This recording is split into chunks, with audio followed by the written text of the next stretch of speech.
சுவாசிக்கிறது மட்டும் வாழ்க்கை இல்ல. உயிரோட இருக்கிறது மட்டும் வாழ்க்கை இல்ல.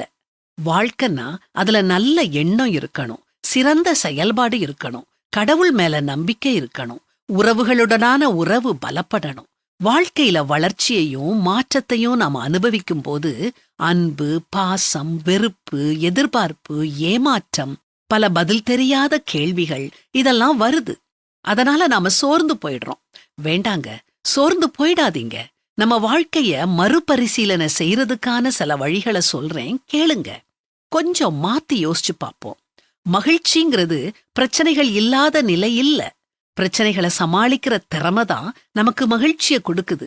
ஒரு முடிவை எடுத்ததுக்கு அப்புறம் கவலைப்பட ஆரம்பிச்சோம்னா அது தவறான முடிவுன்னு அர்த்தம் இல்ல. தொடர்ந்து செயல்படுங்க. நாம நிறைய வேலைகளை செய்யறதுனால நமக்கு ஸ்ட்ரெஸ் ஏற்படுறது இல்ல. நாம விரும்புற, நம்மள உற்சாகப்படுத்துற வேலைகளை நாம செய்யாததுனாலதான் நமக்கு ஸ்ட்ரெஸ் ஏற்படுது.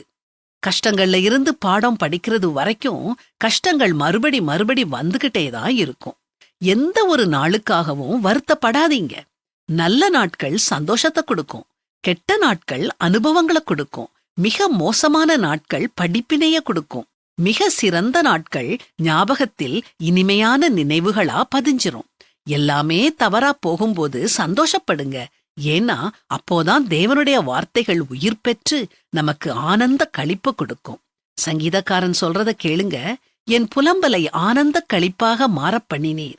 என் மகிமை அமர்ந்திராமல் உம்மை கீர்த்தனம் பண்ணும்படியாக நீர் என் இரட்டை களைத்து போட்டு மகிழ்ச்சி என்னும் கட்டினால் என்னை இடை கட்டினீர்.